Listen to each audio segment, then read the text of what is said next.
Hi there, this is Steve Kynes with MennoNerds, and today we are talking to April Yamasaki. This is her book, Four Gifts. We're going to maybe talk a little bit about that, but mostly we're going to talk about April and how she spent 25 years of pastoral care at Emmanuel Mennonite Church, and how she has left that to move into another phase of her life. And she has written books like Sacred Pauses and Four Gifts. And she also has a blog at aprilyamasaki.com, which is really good. It's a really nice looking blog. Really recommend everybody to go to, especially if that is a MennoNerds blog. So definitely go and check it out. And so, April, I'm going to just roll with a question right off the bat. So in all of your years as a pastor, just kind of a life's work of doing that, what do you think is the most satisfying part of that work that you've done? What do you think? The opportunity to work with people and to love people in the context of the church. Before I was called into pastoral ministry, and I never expected to be called into pastoral ministry at all, but before that, I was writing and also teaching at the college level, both writing, English composition and grammar, and then also teaching in Bible.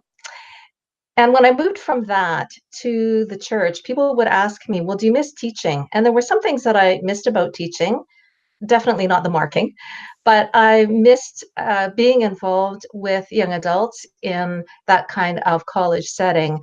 But what I loved about moving into the church was having a much wider age range. By the time I left Emmanuel, we had people in the church from newborns to in their 90s.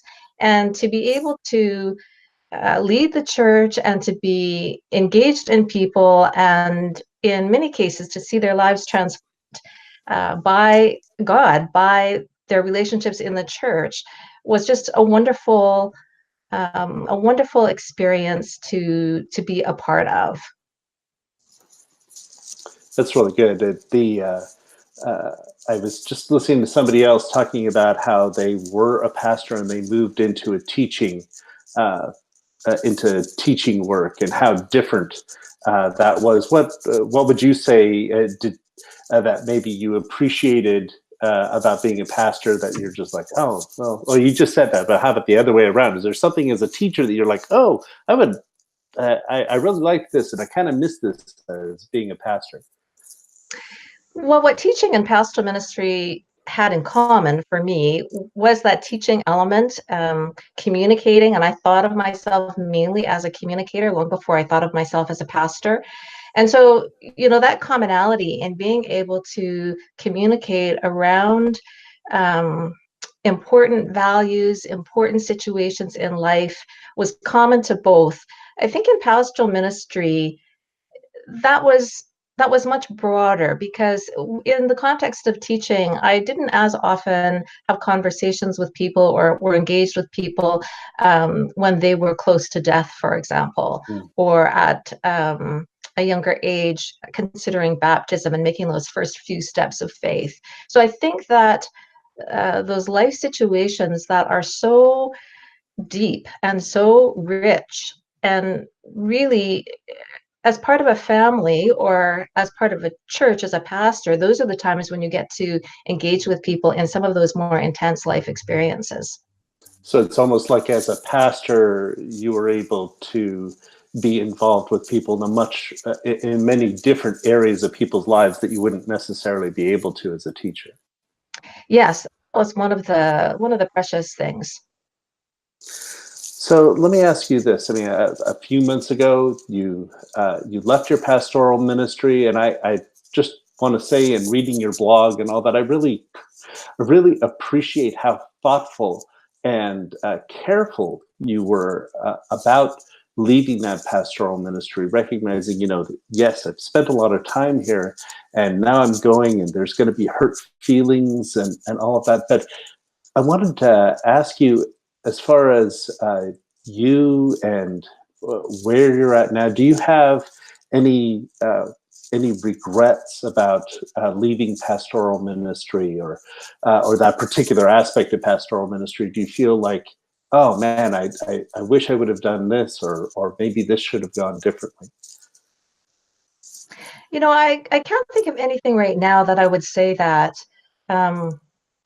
It was a wonderful farewell, and part of the reason I was so careful about it was that I've seen for others in the church, through no fault of their own, how endings have not always gone well. And I had wanted to change that narrative, at least with the church as I was leaving. And I think we were well prepared for that, both as a church. I mean, sometimes people say, well, you can't end well unless you start well. And so, endings are not just about when you finally decide, now I'm going to leave, and then kind of that process, but it is really about that whole length of ministry.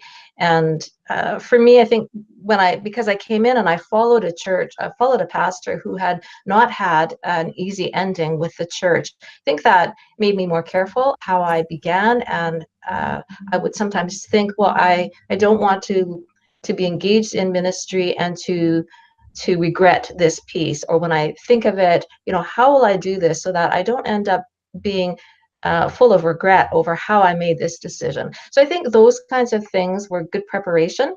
And then to end well, even now as I think about the church, I mean, I'm very grateful for the way things are working out for me and for my husband and I personally, and I think also for our now former church.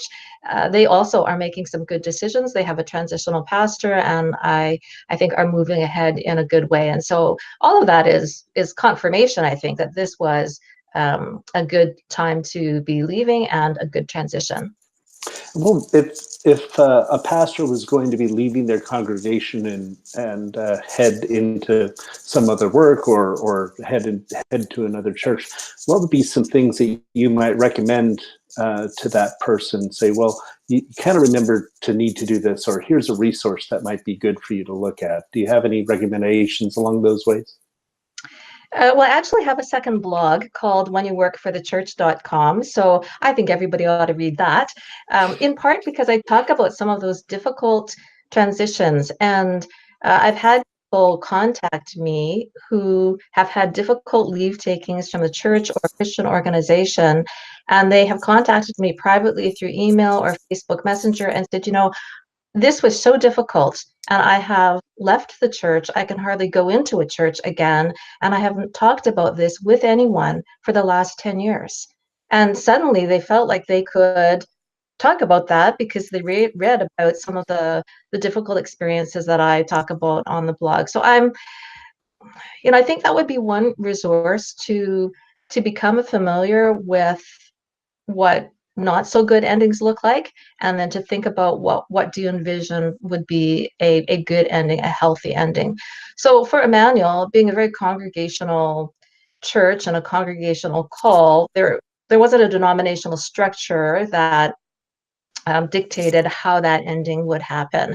And when I felt that I was being convicted by the Spirit to complete my ministry and move on, that was, first of all, something that just was part of my own prayer life and journaling and so on, and talking about it with my husband. But, at some point, I felt it was important to talk with our council chair and the chair of our personnel committee, and to start there.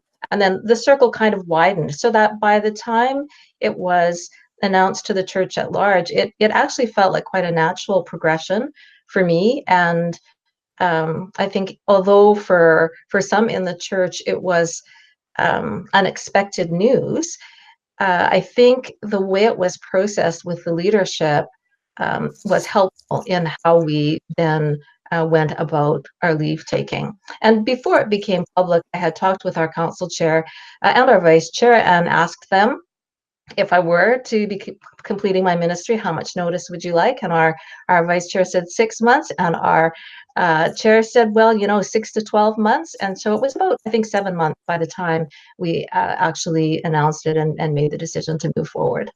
So I think processing it well with others in the church, as you are able to, is one important element. At least it was for me. So let me ask you. Ask you again. What's the address of that second blog you said? Oh, it's whenyouworkforthechurch.com. When you work for the church.com. I'm writing this down for a friend. Okay. So yeah, that's great. That is really great. I think that's going to be a really good resource, and maybe we can put that in the links to the video and connect it to the podcast. Okay, so so what are you doing now? What are you transitioned from that pastoral ministry? What are you focusing on now? Yes, I transitioned from full-time pastoral ministry with I was there as lead pastor, and so had a full-time associate and a number of part-time people in ministry, and was there full-time with the church for 25 years. And now I'm on my own. You know, I don't have those staff colleagues surrounding me in the same way, and I don't have that full-time ministry. So what I'm doing now, I am a resident author with Valley Crossway Church, which is in the same city as my previous church. It's much smaller. It's a liturgical worship community, so I'm learning many new things, but I'm grateful for partnering with them. I'm preaching once a month. That's what we had agreed on. I will likely lead some kind of workshop, perhaps on writing your faith story, or um, something on prayer or journaling. We haven't quite figured out what that workshop might look like, but something like that, in addition to the preaching once a month. And then just being involved in the church as I can be, and sharing my writing experience and my ministry experience with the church without being on pastoral staff. And this is a small church that has made the decision not to have traditional staff. And it's a new environment and very exciting to be a part of. So that's kind of one piece. I'm doing a lot of writing. I had a book contract that was due. The manuscript was due at the end of February, and it was a book of sermons. So I've completed that, and I'm waiting for the next phase. Once it's been gone through by the editor, and once there's artwork for the cover, I'll receive all of that back. I'm continuing with blogging. I'm continuing with other writing. I have a couple of small pieces that are coming out in the Christian Century for Easter. I have some Rejoice magazine devotionals that are also coming out in the next year. And then I've just recently accepted a new role as editor of Purpose magazine, which is published by Media. It's a monthly magazine of everyday inspiration. And so it features stories, and there's a poem every month and a little puzzle every month. So I'm looking forward to that as well. So I've actually got some questions for you about writing and how you do it. And so I kind of want to know, so now you're basically doing the full-time writer gig. So how do you discipline yourself? Do you have a set time that you write? Do you write every day? Do you have days that you don't write? Do you take a certain time and just say, okay, I'm writing for this period of time? How do you work that? Well, right now I feel like I've got a lot of deadline pressure because I'm preaching once a month at Valley Crossway. In the next 3 months, I'm preaching once a month in another local church, kind of in our city and metropolitan area. And then I have either a conference or a retreat that I'm leading once a month for the next 3 months. And that's a lot, especially when I compare it to my pastoral ministry, where I preach twice a month and worship led the other times, but I basically preach twice a month, and I might have time to fit in a retreat or a weekend of speaking somewhere, maybe twice a year. So now to think, wow, I'm doing 3 in the next 3 months, I'm still figuring out what would be a reasonable pace. And I'm not really sure that that is a reasonable pace to say, yeah, let's be gone and do a retreat once a month, and let's also preach once a month, and let's also do some other writing and preach in other churches. So I'm still figuring out what that rhythm will look like for me. But based on my years of pastoral ministry, I had that rhythm of being at the church, going to the church office Tuesday to Friday mornings, and then whatever the day would bring. If I'm working on a sermon, then I would be there maybe for most of the day, or I might make a visit or go to see someone in the hospital or whatever. So now that I'm with Valley Crossway, I thought I'm going to keep a similar kind of rhythm.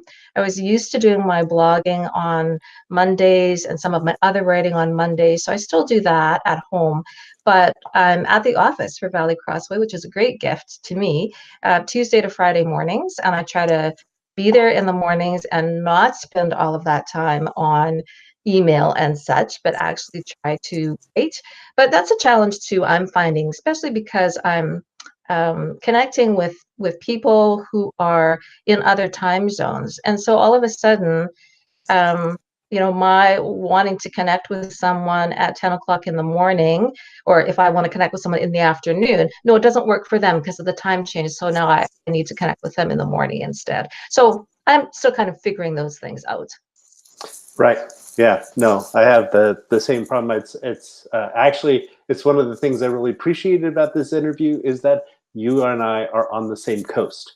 Exactly. It's just like, okay, so we don't have to worry about somebody saying, oh, well, I really need to meet at 10 o'clock, and on our side that's more like 7 in the morning, and I'm just like, no, don't make me do that. My brain hasn't woken up yet.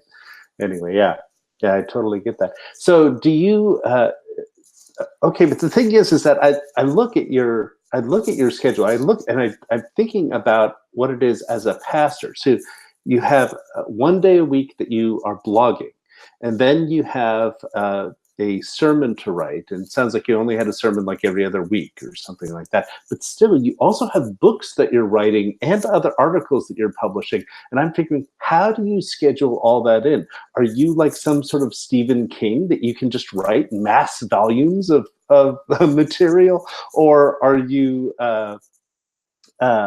or do you have it scheduled out so you can say, okay, well, this is my time to do a book, and this is my time to do an article, and of course deadlines help a little bit with that, but sometimes that also rushes it. And so I'm just curious how all of that pieces together, because it seems like you had the job of a full-time writer when you were also a full-time pastor. And that was one of the tricky things, because I had my full-time pastoral ministry, and then my writing would fit in on my days off, on the Saturday off if I had that, on vacation time if there were a long weekend, on my regular vacation. I also had study leaves from the church, which was very helpful, and I was able to time most of them so that they would coincide with when I had a book deadline, or I would reshape my book deadline so it would fit with my writing leave. Now, in theory, it should be easier to find time because I'm not essentially doing 2 full-time jobs at once, but I'm still figuring out what that will look like and how will I do it. So when I have, like this weekend, I know that I am speaking somewhere, so that's my major project for this week. And at the same time, I am just getting familiar with everything with my new editing job. And so what I'm trying to do is saying, okay, morning, that really should be for writing, and afternoon should really be for editing job or emails or things like that. And so far things have not been able to exactly be put in their place and stay there. So I'm still working on that. That is really, really tricky. Well, then I'm expecting that, like in the next month, you'll have it all figured out. Put it in a blog. Let us know. Okay. All right, I'll do that. Excellent. It'll be a work in process. Okay, that'll be good. And so I just want to talk a little bit about your latest book, 4 Gifts. I keep waving it here. I will hold it for a second. There you go. Now you can actually look at it. Isn't that a nice cover? I like the 4. You've got the different colors on there. That's really nice. Okay. So So basically, your book for gifts is a series of meditations on self-care, and has a lot of every chapter has got a lot of tips. Okay, you can do this and you can do this. Very practical things. Why do you think self-care is so important? Or maybe working two full-time jobs, maybe that answers the question right there. But why do you think self-care is really important? Well, I know for myself, as I look back at my years of ministry, I did write a blog post after I'd been at the church for 22 years, so my 22 best practices and 22 years of pastoral ministry. And when I looked at that later, I realized how many of the things I listed I would classify as self-care. So setting some good boundaries and knowing priorities and eating properly and sleeping well and working out and all of those things. And I realized how much self-care was really part of my life and how much it needed to be in order to sustain ministry and to sustain life. And I find that many people today are finding the same challenge. As I was still writing for gifts, I led a Sunday school class on it, and someone in my church said, well, I'm going to be 80 next month. Don't forget about those of us my age when it comes to self-care. When I did my book launch, a woman came up to me and she said, my husband is commuting in the city and I'm working and we've got kids in school. And I feel like this book is just for me because I really need to pay attention to self-care. And one of the families who was there, their daughter during the Q&A time at my launch, she put up her hand and she says, well, I'm in high school and we have this thing called exam week.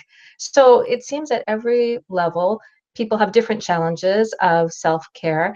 And increasingly, maybe it's the pace of life, the always on kind of nature of technology that is also pushing us to become more aware of how much we need to have a balanced view where, yes, we are engaged in ministry and we pursue our calling, and at the same time, we care for ourselves because that's part of our stewarding of the resources that God has given us. I think it's pretty wise. I know there have been long periods of my life that I didn't do anything with self-care, and that was a problem. That ended up causing me to crash and burn pretty badly. And so I think it's, I think you're right. I think every stage of life has some aspects of self-care that we need to be focusing on, and it's easy to forget, especially when we're really busy, if we're like caring for an infant, or if we are involved in some major studying period of time, or if we happen to be working two full jobs at the same time. Any of those situations may be some really good time to spend thinking about self-care and what practices and disciplines we need to do just to take care of ourselves.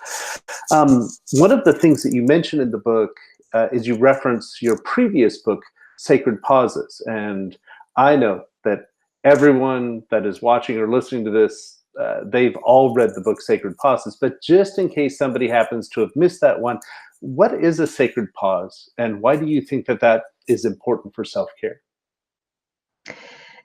The idea of sacred pause really comes from Sabbath. So a Sabbath is like a sacred pause, a time set aside and devoted to God in a week. And I knew in my own life, during a period of time when my mother was not well, my in-laws were not well, and I was working full time and driving in and trying to be with them and help them. And it was a very busy time, an intense time in many ways.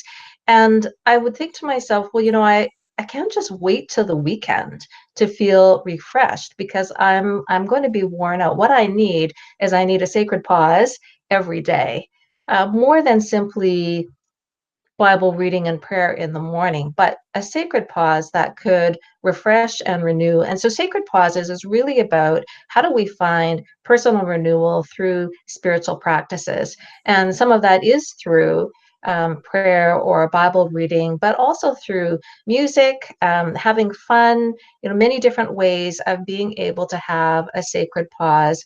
And in that way, it's really related to the idea of self-care, although self-care and for gifts is really a bigger picture, not only on spiritual practices, but other things that we could do that support our self-care and our sense of personal renewal. So the two books are related in that way, not as a sequel or prequel, but similar in their approach. And it's interesting that you mentioned the design of Four Gifts, because I had the same designer on Sacred Pauses and Four Gifts to do the cover. And there were some things that he deliberately did to make a connection between the two books. So the font, I think it's the font of my name, is the same on both books. And they both have a certain simplicity about them that I really love. And that's true. I really like the simplicity. It's really, I don't know. The covers are very well done. Tell the person, hey, I had somebody interview me and they just really liked those covers. Yes, I really do. And in fact, actually, I just want to mention one thing that I saw as far as sacred pause, and something that you mentioned that really struck me. I mean, it's part of my discipline to say the Shema and the Lord's Prayer every day. That's part of my pause, one of my pauses that I do on a regular basis. But you quoted the Shema in this one, and you pointed something out to me that I had not noticed before, which is that the Shema begins with the word listen, which is actually the first command. So when Jesus says the primary command, the first command, the very first word that he says that is a command is the word listen, not the word love, but the word listen. And I just, that really struck me, and I go, oh, so actually the first command is stop and listen. Just sit in the silence and listen to what it is that the Lord is saying. And I just like, oh, I never thought of that before. That was very, very well done.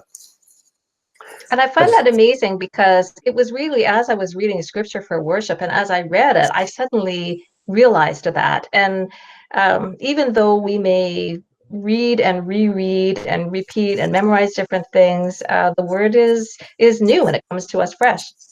It's just, that was really amazing. So that really struck me. You have a section in the book also about social media and internet use. So what do you think is the difference between, let's say, a positive use of the internet and a use that ends up being negative for us? Some people would say that technology can go either way, that technology is simply a tool like anything else, and it can be used for good, it can be used in positive ways, and it can be used in negative ways. And I think that's something important for us to think about. But beyond that, I know some have said technology is even more than that, because it actually shapes us and it shapes our use. And when I think about how some of our social media is designed for likes or designed for follows, it starts to shape our experience then, so that the things that will get the most engagement online will be those things that are more provocative and sometimes more polarizing. And that's where the likes and the follows come in. And so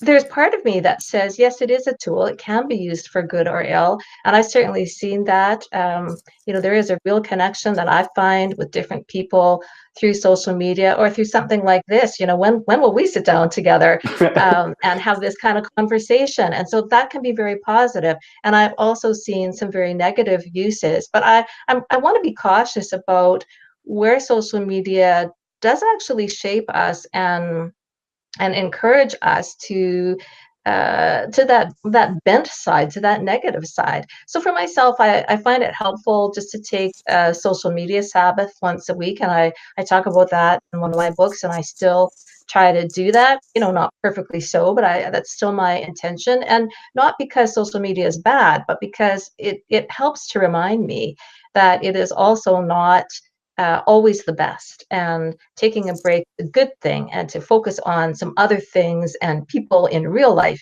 is a good thing.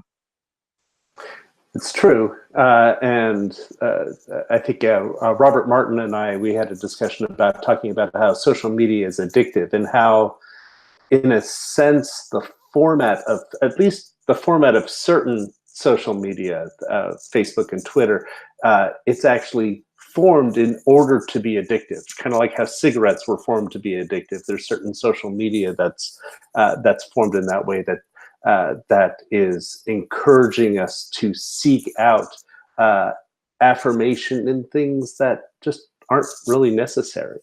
And I think I think that having a Sabbath, I've taken a Lenten fast from social media in the past, but I like your practice of a weekly Sabbath from it, just because then it's a constant reminder, and once again it kind of fits into the ebb of flow. So we have a daily ebb and flow, but we also have a weekly ebb and flow. And having a day off of social media makes sense in a weekly ebb and flow, or a balanced life. And I'll have to consider that and see if that's something that I can add to my weekly pattern as well.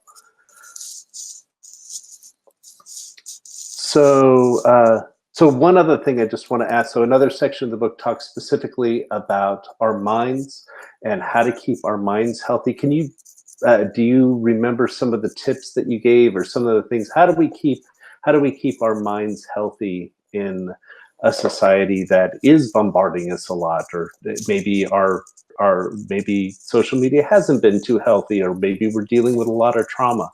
What are some things that we can do to help keep our minds healthy? In that section of the book, I mean, really, Four Gifts is drawn from that great command of Jesus to love God and love our neighbor. And he talks about our heart and soul and mind and strength. So in the book, when I pick up on mind, part of it has to do with mental health. So that's in there. And part of it has to do with just developing intellectual curiosity and developing our minds. One of the things that I find that people have really engaged with is reading. So, and it relates a little bit to social media, because some would say, yeah, with social media, actually we read far fewer books now. We read more in short pieces, more like blog posts where everything is kind of a bulleted point, and so it's easy to scan and read rather than doing some in-depth reading. And so that's one piece, I think, that can be very helpful for us, just to think about what are our reading habits. I try to read, I set a goal for how many books I read in a year and that sort of thing. And I think people need to make good choices around the kinds of things they're reading. But that, to me, is one piece of how we keep mentally healthy. And some of the other things that relate to taking a course. Some people find that doing puzzles or just different ways of continually keeping their minds sharp is a helpful thing. And so that's why it's part of the self-care too. I know for me, it's been one of the reading is one of the things to indicate to me whether my mind is healthy or not. Because I went through a period of time in which I couldn't actually pick up a book and read it. I was so distracted and everything, and so that was a clear indicator to me that I am not in a very good space, and I had to figure out how to get there. But that was an indicator. So the fact that I can now pick up one of my favorite kinds of books, which is one of those big, thick theological books, like in the Historical Jesus or something like that. I love that kind of thing. Anyway, the fact that I can now pick up one of those, and I'll just read for hours, and I get so much enjoyment out of that.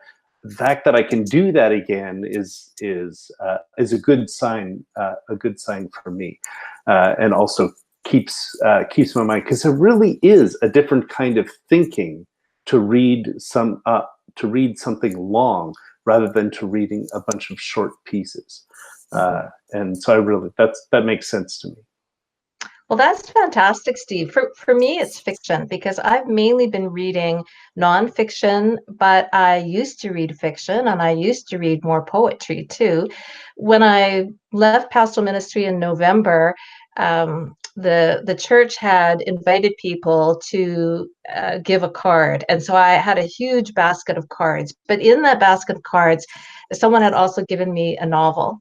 And in the card, she said, I just imagine that one day you will just spend the whole day in bed reading this great novel. And I have actually started reading it. I haven't spent the whole day in bed to read it, but I am reading it. And it's a great change for me. And I am thinking, yeah, I need to get back to reading more fiction. So what kind of fiction do you like to read? Well, it used to be that I would read mystery novels, so just for entertainment and to relax. That's something that I got from my dad, actually, because he used to, read the old Perry Mason, Earl Stanley Gardner books, and so I've read a lot of mysteries. I've read more literary novels. The one that I'm reading now is Gilead by Marilyn Robinson, which is a pastor looking back on his life and writing a letter to his son, a novel-length letter to his son. But yeah, it's also very good, and I'm wanting to read more of her work. It's interesting. You mentioned mysteries. I read I read just a quip that somebody said that a lot of textual analysts and theologians really that they read a lot of mysteries. I don't know why that is, but that seems to be a thing. But my wife and I, rather than reading a lot of the heavy, really intense mysteries, we like to read cozies. Oh yes, yeah. Yeah, we just read a lot of cozies, and it's just that's a funny thing. Anyway. Well, I understand that because that's more my speed too. I mean, there's a lot of procedural type of detective or mystery novels out there, but that would not be on the top of my list. Yeah. So just to conclude, I just want to say I really appreciated talking with you, and I want to say again, I'm kind of glad that you're kind of focusing on your writing because I love your writing. I think it's wonderful to read. It's refreshing. It's really clear and straightforward, and I love to read your work. And so I'm glad I now have a whole nother blog to read, and so I really appreciate that. Well, thanks so much, Steve. I appreciate your comments around that, and I'm glad that we could sit down and talk, even though it has to be long distance, but at least in the same time zone. So I'm grateful for that. Thank you so much. All right, so everyone, once again, that is April Yamasaki, and she's got a wonderful blog, aprilyamasaki.com, and also another blog that we just found out about called whenyouworkforthechurch.com. And also take a look for her books, both Four Gifts and Sacred Pauses, and some other ones, and then also look for her in Christian Century and other publications. And so, April, thanks again for speaking, and hope you have a really good day. Thanks, Steve. You too. Hey everyone, this is Paul Walker. If you like what you just heard, be sure to check out more of what we have to offer at MennoNerds.com. It's the hub for all things MennoNerds. From there, you can learn more about these podcasts, syndicated blogs from people all over the world, books authored by some of our members, and a host of other exciting free resources for you and your church. Now, there's one last thing. What we do costs a bit of money, and we're always doing it on a volunteer basis. We have people that are committed to making this happen, but we could use more people. If you like what we do, please consider donating monthly. We have two options. You can either do a monthly donation through Patreon, or you can give a one-time donation at any time through PayPal. We love the work we do, but we do need your help to keep it going and to expand into new territory. If you would like to donate, check out MennoNerds.com/donate. Thanks for listening, and as always, have a great day.